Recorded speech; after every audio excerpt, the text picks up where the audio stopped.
Hi, thank you for having me this afternoon. Have you ever found yourself in this situation? Hi, yeah. Oh, you wanted to go out and have some fun tonight. Can I join you? Sure, I'd love to. What do you have in mind? Well, I don't know. What do you want to do? Well, you called me. You don't have any ideas? What do you want to do? Fine. Let's just go to the movies. I don't know which movie. It's very frustrating when you're dealing with an individual or a group of individuals that are unable to make a decision. Today we're going to talk about effective decision making. In the effective decision making process, there's 6 steps. And the most important and first step is defining the problem or the goal. So what is it you're trying to accomplish?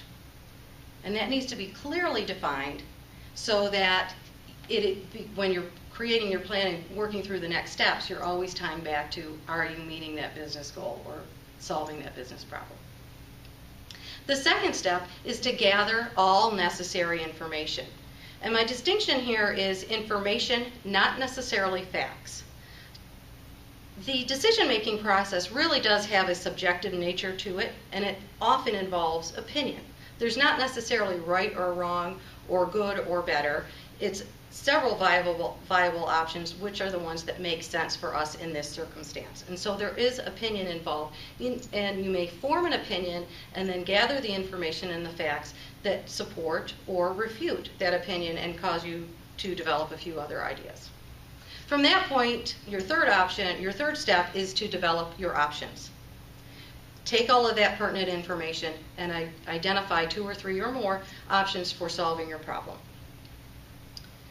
After you have identified your options, you make a plan. And if you're at all like me, I'm a plan B person, so I may have 2 plans. If plan A works, great. If not, I've got my alternate in my pocket. Step 5 is executing the plan.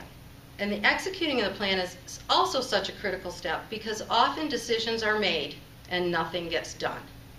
And if we want to say it's passive-aggressive, with perhaps participating with people that aren't necessarily in agreement on the decision, that could be part of it. Sometimes it's that for some reason the action hasn't taken. So effective decision making actually leads to execution and getting it done. And the last and final step is feedback and evaluation. You have to know if the decision you made met the goal, solved the problem. You need to gather feedback, perhaps depending on the length of what. Did you just stop me? Oh, no, sorry. Oh. I'm sorry. I'm sorry. I thought you did a timeout. My apologies. And I'm like, is it that bad? Okay, so back to step 6. The last and final step is gathering feedback.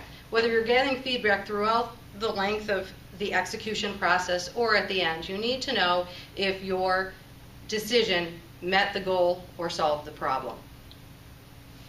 And if it didn't, you may need to go back to that plan B or plan C. Now let's go back to the scenario that I started this presentation with and use an effective decision-making process and see if it turns out any different. Oops, phone's upside down. Hello? Oh, yeah, you wanted to go out tonight to have some fun? Sure, what did you have in mind? Okay, well, considering that we don't want to spend a lot of money, we want to stay close to home, and we turn into pumpkins at midnight, our options are what? Okay, we could go to a movie. You've already taken the time to do the research and you found a small play at community theater, or if all else fails, we could always go and have drinks at the local pub. All right, you know what, let's go try the community theater, and if afterwards we can go to the community pub or to the local pub if we want. All right, great. See you at 8. Talk to you later. I've ended that conversation. We're both feeling good. The frustration is over, and we expedited that decision process. Any questions?